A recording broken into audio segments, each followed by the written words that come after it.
Olá, senhores, boa tarde, bom dia ou boa noite, a depender do horário que os senhores estão nos acompanhando. Meu nome é Luiz Eduardo Gomes, sou advogado, professor e atualmente estou cursando doutorado na Universidade de Buenos Aires. Um pouco da minha trajetória eu gostaria de comentar com vocês. Iniciei o curso de graduação, preferencialmente pensando em concurso público, cheguei a fazer alguns, passei, depois vi que não era aquilo, em outro tive problema nos exames médicos, mas enfim, neste período fui advogando e me apaixonei e hoje a minha dinâmica, a minha vida, advogar e dar aula, professor. E hoje espero contar com a compreensão dos senhores, contar com o bem-querer dos senhores, né, com essa aula. Vamos tratar aqui de um assunto polêmico e um assunto que é impossível de abranger em uma aula ou em milhões de aulas, porque é um assunto que ele não é restrito a um código. Iremos tratar aqui sobre direitos humanos. Iremos trabalhar aqui antes de iniciar a matéria em si, um recado. Espere o melhor, prepare-se para o pior, aproveite o que vier. Por que eu digo isso? Não adianta o aluno vir para a aula desanimado, vir para a aula sem querer aprender. Para a gente aprender qualquer coisa na vida, o importante é interesse, compromisso e dedicação. Juntos iremos conseguir. Pois bem, vamos à aula em si agora. O que veremos nela? Direitos humanos e sua evolução histórica e aplicação. Iremos passar desde o nascimento dos direitos humanos, viremos aqui abordar no Brasil direitos humanos em si, desde todas as constituições que tivemos, sobre os direitos que ali asseguramos, evoluímos, e também momentos em que ali tivemos cerceados os nossos direitos, até chegarmos à Constituição Cidadã, a Constituição de 1988, Constituição que serve de referência no mundo. Essa Constituição, ela abrange direitos de todas as formas possíveis. Ela não fica restrita ao código, ela não fica restrita em si. Ela vai além. Ali, ela serve simplesmente de base, de parâmetro. O mínimo está ali, mas o máximo não é possível mencionar. Então, vamos iniciar agora a nossa aula. O que são os direitos humanos? Atualmente, os direitos humanos são sempre lembrados como inerentes pelo status de oficialidade que a Declaração Universal dos Direitos Humanos deu a eles, mas a verdade é que tais direitos devem soar como naturais à condição humana. Senhores, não devemos ficar restrito a códigos, a convenções, a tratados, a constituições. Direitos humanos não tem como mensurar, ele não é limitado a tais códigos. Direitos humanos, ele é inerente à condição humana, à condição de pessoa. Não importa o sexo, não importa a raça, não importa a religião, não importa coisas externas. Basta ser uma pessoa que ela já tem ali dentro dela, em seu íntimo, assegurado os direitos humanos. Então, isso é algo natural, deve soar com liberdade, não deve ficar parado, preso a alguma coisa. Nenhum país é obrigado a adotar a Declaração Universal dos Direitos Humanos. O país deve ter respeitada a sua soberania. Quando o país não respeita os direitos humanos, toda a comunidade internacional questiona e pressiona com medidas para ajudar as pessoas, mas sem ofender a soberania daquele país. O direito internacional dos direitos humanos estabelece as obrigações dos governos de agirem de determinadas maneiras ou de se absterem de certos atos, a fim de promover e proteger os direitos humanos e a liberdade de grupos ou indivíduos. Doutores, os direitos humanos, ele é como eu posso dizer, é algo irradiante. Ele atinge todos os campos do nosso planeta. Só que, infelizmente, é certo que existem países, existem nações que não respeitam esses direitos. Nações que tratam as pessoas com desigualdade, que não respeitam as liberdades individuais, políticas, não garantem direitos sociais, e, enfim, são sociedades, infelizmente, são países, aliás, que ali reina uma ditadura. Neste momento, Nenhum outro país, por exemplo, o Brasil, ele não pode chegar ali e ofender a soberania daquele país. Ele não pode, por exemplo, chegar com uma intervenção militar naquele país. É aquela frase antiga. Muita gente fala assim, ó, em briga de marido e mulher, não se mete a colher. E é da mesma forma, senhores, nos direitos humanos, não se deve meter a colher no outro país. Porque ele é soberano. Ali quem manda é ele. Todavia, não significa que a sociedade, que os outros países têm que fechar os olhos para essa dinâmica. Jamais. Mas eles irão exercer ali uma certa...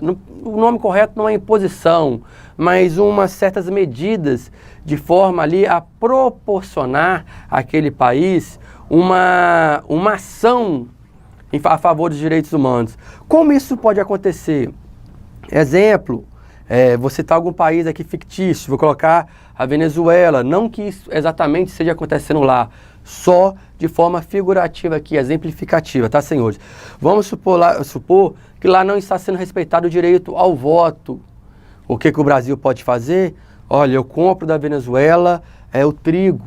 A maior exportação da Venezuela é para o Brasil importa muito trigo dela. O que o Brasil faz?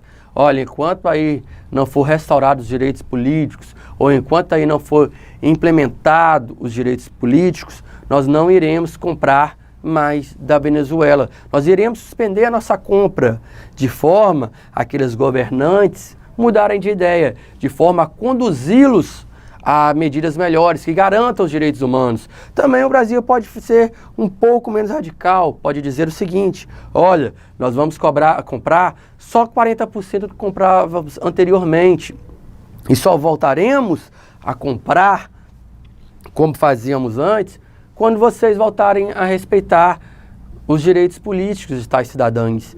Então, senhores, o Brasil não pode chegar lá simplesmente com o militarismo, com força militar, chega lá atacando, chega lá metendo a colher naquele país, porque aquele país é soberano. Mas indiretamente, ele pode e deve atuar.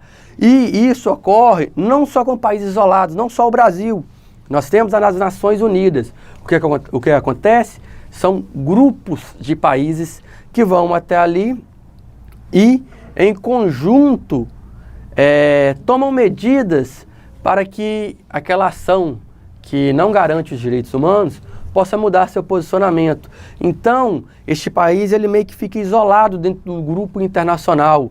Ele passa a não ter de quem comprar. Aliás, a não ter de quem comprar é algo meio radical, porque as pessoas não suspendem totalmente as vendas e também não suspendem totalmente as compras, porque isso acabaria atingindo mais gravemente a população. Mas as suspensões de negociações, as suspensões de compras, de vendas, suspensões de ajuda, isso tudo de forma a impor ao país os direitos humanos. Impor não, diz errado. De forma a auxiliar esses países a implementar as garantias dos direitos humanos. Então, este é o importante. País alheio, soberano, outro não mete a colher. Mas medidas são tomadas de forma ao país ditador, ao país que não respeita as garantias fundamentais ali, a estar adotando, mesmo que gradativamente, os direitos humanos.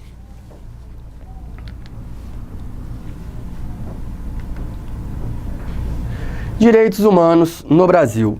A história dos direitos humanos no Brasil está vinculada de forma direta com a história das constituições brasileiras. Senhores, neste momento nós vamos passar pelas nossas constituições. Vamos estudar aqui quando passamos a ter certos direitos, quando conquistamos esses direitos e quando também tivemos retrocessos, porque apesar dos direitos humanos ser visto como uma escada, só vai subindo, só aumentando, infelizmente tivemos episódios tristes em nossa trajetória brasileira, onde tivemos avanços com os direitos humanos, mas infelizmente em certos períodos uma queda drástica, quando chegamos a reduzir quase a zero os direitos do cidadão, os direitos da pessoa. E vamos, por fim, chegar à Constituição Cidadã de 1988, referência em todo o mundo, e assim, Foi um ponto assim no nosso país marcante, acabando de sair de um regime militar para uma Constituição liberal, se assim podemos dizer. Vamos começar pela Constituição Imperial de 1824. Essa Constituição consagrou a inviolabilidade dos direitos civis e políticos. Tinha por base a liberdade, a segurança individual e, como não poderia deixar de ser, a propriedade. Entre as principais medidas dessa Constituição, destaca-se o fortalecimento do poder pessoal do imperador, com a criação do poder moderador, que estava acima dos poderes executivo, legislativo e judiciário. As províncias passam a ser governadas por presidentes nomeados pelo imperador e as eleições são indiretas e censitárias. Senhores, neste momento nós passamos a ter alguns direitos civis e sociais. Foi uma conquista pequena, mas de grande valor social, porque a partir dela começou-se a ter uma escada, começou-se a ter gradativamente o aumento dos direitos sociais. Essa Constituição, ela foi marcada pelo poder imperial, porque naquele momento o imperador ele criou um quarto poder, popularmente chamado de poder moderador. Nele, de fato, existia antes o poder legislativo, o poder executivo e o poder judiciário. Todavia, a palavra final era do imperador, porque ele era o chefe ali, o chefe de Estado. Vamos citar um exemplo. Tinha o agente ali, com uma pessoa, cometia um crime.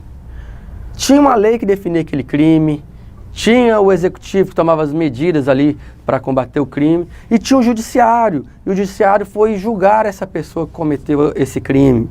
Todavia, se o imperador gostasse dessa pessoa, se o imperador sentisse ali alguma pena ou algum amor por essa pessoa, a palavra final era dele. Ele poderia discordar do poder judiciário e ali absolver a pessoa, ainda que condenado. De maneira diversa também poderia fazer. De repente ali era alguma pessoa no qual o imperador tinha o desafeto, ele poderia naquele momento contrariar a vontade do magistrado e mesmo após absolvido pelo judiciário, o imperador poderia ali condená-lo. O imperador também podia, aliás, neste período, discordar dos governadores em ações ali do executivo, como também poderia discordar de uma lei implementada pelo legislativo e modificá-la e ampliá-la e diminuir os seus efeitos. O imperador ele tinha ali poder irrestrito. Então, essa Constituição foi popularmente conhecida como Constituição Imperial, porque ela tinha um chefe, tinha alguém ali com poder supremo. Vamos agora, senhores, para a Constituição Republicana de 1891. Essa Constituição que instituiu o sufrágio direto para a eleição dos deputados, senadores, presidente e vice-presidente da República. No entanto, determinava também que os mendigos e analfabetos e os religiosos não poderiam exercer tais direitos políticos. Além disso, aboliu a exigência de renda como critério de exercício dos direitos políticos, instituição também do habeas corpus. Na Constituição Imperial, tinha direito, aliás, ao voto, pessoas que ganhavam uma certa renda. Com essa nova Constituição, a Constituição de 1891, esse direito foi retirado. Ou seja, aliás, no direito não foi retirado, mas a limitação dele foi retirada, porque não era mais necessário que a pessoa atinja uma certa renda para poder exercer o direito político.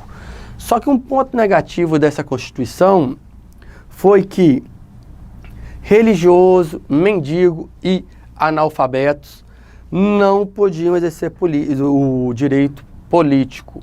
Esse direito político era limitado, ele não era amplo, ele não era universal, ou seja, não era todo cidadão que podia votar. Mas a grande conquista dessa Constituição foi que nós tivemos aqui o sufrágio direto para a eleição dos deputados. O que isso significa dizer? cidadão votava diretamente. Ele ia lá e decidia quem iria representá-lo. E ele decidia isso por si só. Não era um colegiado, não era outra pessoa que decidia por ele. Ele diretamente votava nos seus representantes. Então isso foi uma conquista marcante para a nossa sociedade brasileira. Constituição de 1891.